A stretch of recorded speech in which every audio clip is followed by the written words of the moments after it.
महाराज जी ने फरमाया है, हे ले ले संतों का शरणा। पहली जो वाणी गाई गई थी महाराज जी, जो 600 मसाना की थी, उसमें आत्मा परमात्मा की पुकार करती है। अब होता क्या है कि अगर हम पुकार करते रहे या हम पढ़ाई करते रहे, हमारे को ये ना पता लगे कि हमारे को क्या मिलेगा वापस, तो मन जो है या जो हमारी जो बुद्धि है वो मानती नहीं है।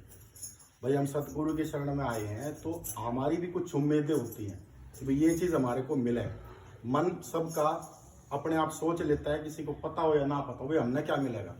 तो इस वाणी में ये बताया गया है महाराज जी ने कि गुरु और परमात्मा क्या करता है, उसकी तरफ ज्यादा फोकस है।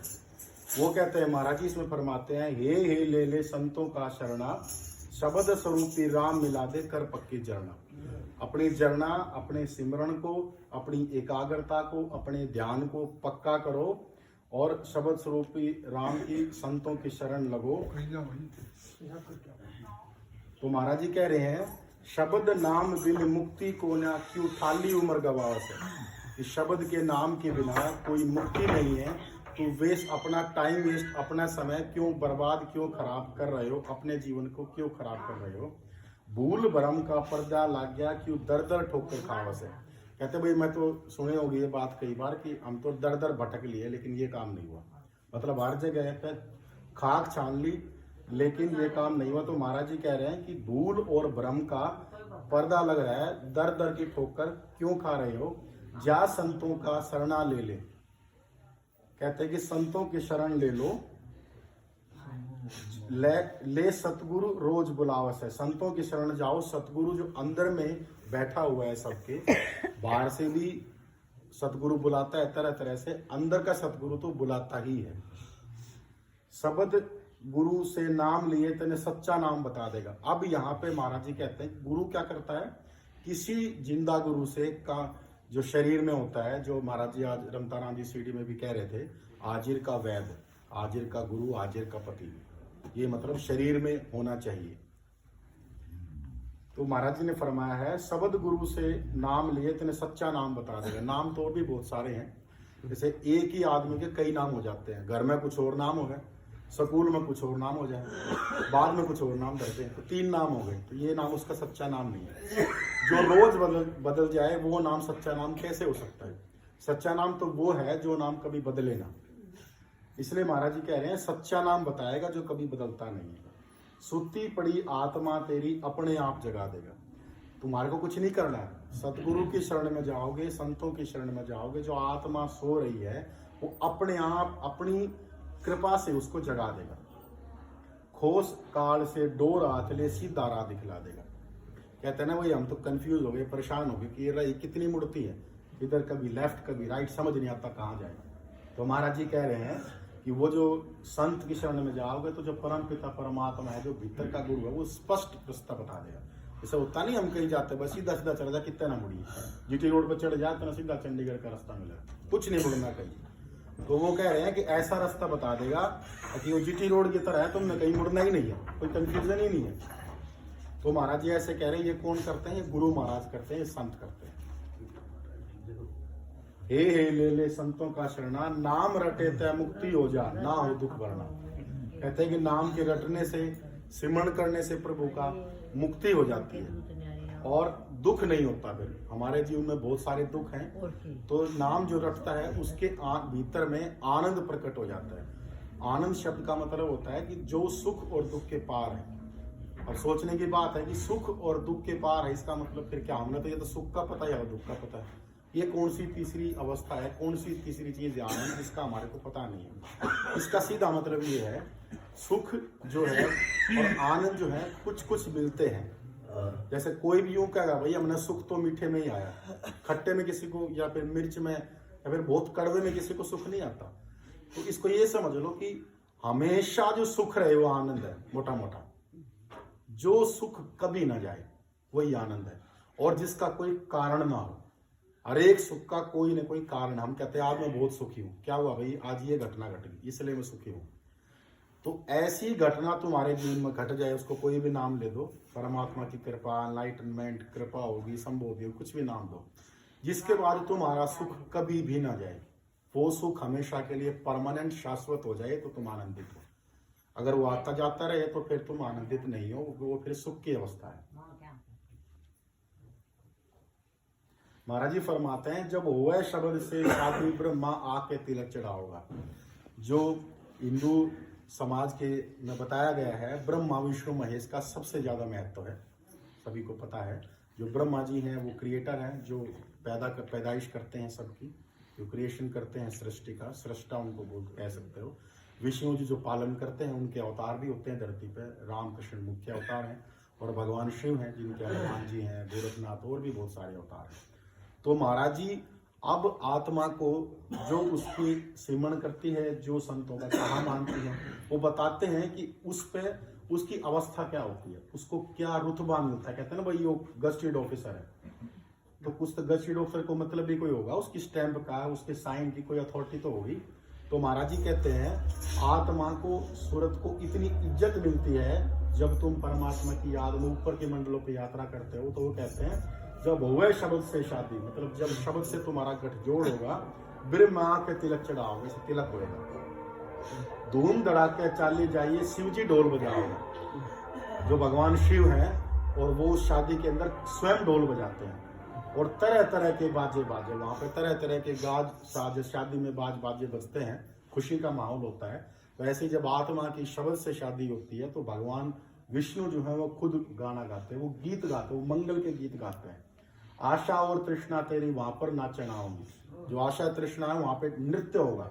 ये शादी ब्याह होती है उस तरह से, लेकिन उसके मेहमान सबसे बड़े बड़े हैं। यहाँ तो जैसे कोई अपने हिसाब से मेहमान को काट देता है। अब ऐसे नहीं कि हम मुख्यमंत्री पार्टी के मिलवा दें। मुख्यमंत्री जब आओगा जो उसकी हैसियत का आदमी होगा या फिर घना क्लोज हो। इसी तरह से यहाँ पे जो सबसे ज्यादा जिनकी रिस्पेक्ट है ब्रह्मा विष्णु महेश, वो भी आएंगे स्वयं। इतनी इज्जत मिलेगी आत्मा को, महाराज जी ने ये बताया। इतनी बड़ी कृपा, इतना बड़ा लाभ है राम का नाम लेने का। छोटी बड़ी सहेली मिलकर सारी देखना होंगी। इसका एक जो गहरा अर्थ है वो है 72,000 नाड़ियां, ये है सहेलियां। इतना भाई 72,000 नाड़ियां हैं, प्राणायाम करने से योगी 72,000 नाड़ियां जो है वो इतनी खुश हो जाएंगी, आपस में इतनी तरंगित हो जाएंगी। जैसे कहते हैं ना भैया मेरा रोम रोम पुलकित हो रहा है आज, मेरा रोम रोम खुश है आज। तो कह रहे इतनी खुशी अंदर आएगी, तुम्हारी 72,000 नाड़ियां नृत्य करेंगी, तो कितनी खुशी होगी उस क्षण में। जैसे होता है ना शादी के माहौल में खुशी होती है बाहर से, लेकिन अंदर से कोई एक बार मन खुश नहीं होता। लेकिन उस जब शब्द से शादी होगी तो इतना खुश होगा कि तुम्हारी नाड़ियां तक नृत्य करेंगी। सूरत शब्द की गैल्या बोले तेरा बदावा गाँव, तुम्हारे को बधाई दे। कहते हैं ना भाई इसको बधाई, उसके घर में ये चीज घटी है, तो तुम्हारे को सब बधाई देंगे वहां पर। हे ले संतों का शरणा, ऊपर की सुन आवाज, फिर मत काल से डरना। फिर जो नेगेटिव शक्ति है, जो समय उसको कह सकते हैं, समय का जो नेगेटिव रूप है, कहते हैं ऊपर की जब आवाज सुनेगी, जैसे मैंने पिछली बार भी मैंने आपके सामने अर्ज किया था, एक लेफ्ट कान से सुनती है आवाज, एक राइट से सुनती है, और एक सीधी सुनती है। तो जो एक्सपीरियंस यही है, मेरा तो यही है कि जो सीधी आवाज सुनती है, राइट से भी नहीं, शुरू में राइट की बोलते हैं, लेकिन बाद में जो सीधी आवाज सुनती है, जो खोपड़े से सुनती है, वो अव्वल दर्जे की है। राइट लेफ्ट का फिर कोई भेद नहीं है, फिर वो सर्वत्र सुनाई देगी। अगर एक साइड से सुन रही है तो फिर वो परमात्मा की आवाज पूरी तरह तो नहीं है, नीचे की बात है वो। लेकिन जो हमेशा जिसकी कोई दिशा नहीं है, और मेनली ऊपर से, इसलिए ऊपर की सारे का ऊपर की आवाज, ऊपर की आवाज। तो ऊपर की आवाज कहाँ की, यहीं की हो सकती है, और कहाँ की होगी? ये तो ऊपर की आवाज नहीं हुई, ये तो साइड की होगी। ऊपर की तो यही है। फिर महाराज जी फरमाते हैं 6 चक्कर और 8 बंधन सारे तोड़ भगा देगा। कहते हैं भाई चक्करों के चक्कर में बहुत लोग हम चक्कर हो गए। पहला चक्कर जागृत हो गया, दूसरा चक्कर जागृत हो गया, तो सारी उम्र इसमें आदमी लगा रहता है। 8 बंधन 6 चक्कर, इसका भी कोई चक्कर नहीं है। महाराज जी कह रहे हैं ये सब गुरु अपनी कृपा से तोड़ भगा देगा। ये तुम्हारे पे लागू ही नहीं होते। जैसे कोई गाड़ी होती है ना, वो जो ऊपर हूटर लगा होता है उसका, जैसे कमिश्नर चलता हो पुलिस का, तो ऊपर वो बजता रहता है, उसका आगे से अपने आप सारा सफाई हो जाती है। पुलिस वाले हटा देते, भाई हटो आगे से, साहब आ रहे हैं, सारे हट जाओ। तो महाराज जी कह रहे हैं कि ये तुम्हारी थ्रू प्रॉपर चैनल गाड़ी चलेगी, उसमें कोई तुम्हारे को रोकेगा नहीं। 6 चक्कर 8 बंधन कोई तुम्हारे पे लागू नहीं होते जब गुरु की कृपा हो जाएगी। काट कुबद की डोरी तेरी सत के बीच लगा दी। और कौन लगाएगा? गुरु लगाएगा। ये उसकी कृपा की बातें हो रही है सारी। अगर सिमरण करेंगे तो वो क्या दया करता है, उसकी क्या कृपा है, ये सब वो करेगा। गुरु वचन में मांगेगी तो जिंदा राम दिखा देगा। जैसे कहते हैं ना भाई, आंख बंद करके दर्शन करो। और किसी किसी को जब बरपाई ने मेरे तो कुछ ऐसे एक्सपीरियंस बताया, तो मैं तो उनको संथी कहता हूँ, संथी थी कि भाई खुली आंख से उनको बहुत कुछ हुआ। खुली आंखों से भी होता है, वो थोड़ी और अव्वल दर्जे की बात है, आगे की बात हो। खुली आंख से भी दिखता है, बंद आंख से तो शुरू में दिखेगा, फिर खुली आंख से, फिर बंद आंख खुली आंख का भेद भी नहीं है।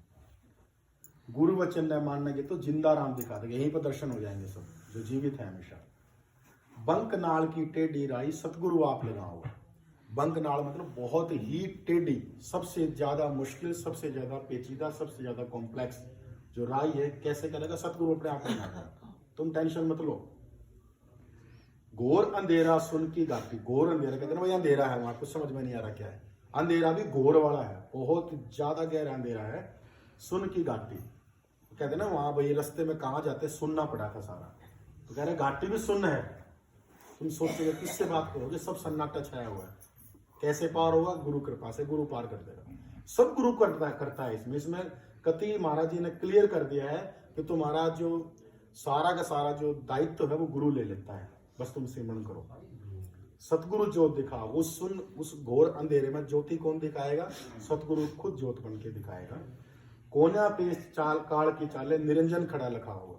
और निरंजन जो खड़ा कहते ना, किसी के जब नहीं चलती तो कहते भाई वो तो खड़ा लिखा, तो उसकी कुछ न कोई ना पूछे था उसने। तो मेरे जो नेगेटिव शक्ति है वो खड़ा लिखा हो, उसकी कोई पेश नहीं चलेगी। ताकत परमात्मा की जब काम करती है, कहते हैं आप सबने सुना होगा भाई 99 नंबर काल के 100 नंबर दयाल के, तो वो 1 नंबर ऊपर है। जब सतगुरु अपनी दिखाता है पावर, तो नेगेटिव शक्ति की पावर नहीं चलती उसकी, तो उसने उसी को बनाया है। बाप जो है वो तो बेटे से ऊपर ही रहेगा ना, काल को भी तो उसने पैदा किया है। कई लोग घबरा जाते हैं, नेगेटिव शक्ति से घबराना नहीं है, वो परमात्मा से कम ही रहेगी हमेशा। ओम सोम पीछे रह जा, सत सुमन करना, सच्चा सिमरण करो। जो ओम सोम की बात है वो भी पीछे रह जाएंगे। नए अक्षर का ज्ञान देख के सतगुरु तने पढ़ा हुआ। अब आपको ज्ञान देगा। अक्षर का ज्ञान कौन सा होता है? जैसे बच्चों को सिखाते हैं ABCD, ANR, आम, एप्पल, B फॉर बैट, ये सब सिखाते हैं। तो ये ज्ञान स्कूल में दिखाया जाता है। जो सांसारिक स्कूल है उसमें ज्ञान होता है, और जो आध्यात्मिक स्कूल में उसमें ज्ञान होता है नए अक्षर, कि वहाँ पे कोई अक्षर नहीं लिखते। इसलिए गुरु नानक देव जी जब पढ़ते थे, 3री क्लास तक ही पढ़े थे वो शायद, तो उन्होंने जो है वो पूछा कुछ लिख करके, किसका मतलब बताओ, ओंकार उन्होंने कुछ लिखा कहते हैं। तो मास्टर जी ने क्या होता है, वो कंफ्यूज हो गया, ये क्या पूछ रहा है। बोले हमारे को वो अक्षर का ज्ञान दो जो अक्षर लिखने में नहीं आता। अब मास्टर जी को बोले कि ये तो भाई दूसरी बात कर रही है, हमारी पढ़ाई तो ऐसी है नहीं, हम तो अक्षर वाला ज्ञान दे सकते हैं। फिर कहे निर्गुण सरगुण खड़े रहे तेरी ऊपर सूरज चढ़ा होगा। 2 तरह की साधनाएं कहते हैं, एक तो जो आकार को पूजते हैं, एक जो निराकार की बात करते हैं। वो कह रहे हैं कि ये भी खड़े रहे तेरी ऊपर सूरज चढ़े, इनके चक्कर में मत पड़ो, तेरी डायरेक्ट ऊपर सूरज चढ़ जाएगी। ना तुम देवी देवता की बात करो ना उसकी करो, दोनों के तीसरा ही रास्ता वो अपने आप कर दो। ये सब वो करेगा, कंफ्यूजन नहीं हो रहा। तुम्हारा सारा करना ही खत्म होगा, मैं ये कर दूं, मैं ये कर दूं। दूसरी तरफ से महाराज जी ने ये भी कहा कि तुम कुछ कर भी नहीं सकते, वैसे तुम्हारे बस की बात भी नहीं, घमंड भी तोड़ा है और उसकी कृपा की भी बात की है। शब्द नाम का रंग चढ़ाकर गम बेगम से पार करे। जो शब्द है उसके नाम का तुम्हारे पर रंग चढ़ जाएगा। जैसे रंग चढ़ने का मतलब आप समझते हैं ना, उस पर तो उस शब्द का रंग चढ़ रहा है, इस पर तो सत्संग का रंग चढ़ रहा है। मतलब तुम्हारी जो रूह है उसके ऊपर शब्द का रंग चढ़ जाएगा। और गम बेगम, वहां पर गम बेगम का भी काम नहीं है, और वो अपने आप जो संत महात्मा वो पार करेंगे। हंसा बन के लवे उडारी सतगुरु गेला बार करे। हंस जो है आप सब ने सुना हुआ भाई, जो हंस होता है वो मोती, हंसा को मोती चुगे। जो हंस होता है उसके अंदर विवेक होता है। हंस का जो रूप कहा गया है वो आत्मा, पवित्र आत्मा को कहा गया है। और कव्वे का रूप है, जब आत्मा अपना रूप स्वरूप जो हो भूल जाते तो कव्वे जैसी हो सकती है, अगर मन का ये लेप उस पर चढ़ा रहा तो जो हंस है मतलब उसका विवेक जागृत हो जाएगा आत्मा का, कि वो सही को सही, गलत को गलत, सच को सच और झूठ को झूठ देख सकती है। गुरु रमते राम का शरणा ले लो, जन्म मरण से पार कर। महाराज रमता राम जो है उनकी शरण जाओ। रमता राम शब्द के अर्थ पहले वजह से ये जिक्र आया कि रमताराम शब्द के दो अर्थ हैं। एक महाराज जी रमताराम जो शरीर में हमारे गुरु हैं, और दूसरा रमा हुआ राम जो प्रकृति में हर जगह रमा हुआ है, जो रोम रोम में सबके और इस सृष्टि समष्टि के रोम रोम में जो रमा हुआ है वो रमताराम है। उसकी शरण में जाओ, जन्म मरण से पार कर। तो जो दुख, जो जन्म मरण का दुख है, इसके पार हो जाओगे। मन को वश में करके चालिए जब पार उतरना। लास्ट में महाराज जी कहते हैं कि मन को, अपने मन को जो ये गलत जाता है, जैसे थोड़ी देर सीमेंट पे बैठा तो कभी कमर में दर्द होगा, कभी कुछ होगा, तो ये जो मन जो है ये भटकाता है हमारे को कि भाई आज नहीं करा तो क्या फर्क पड़ता है, कल कर लेंगे।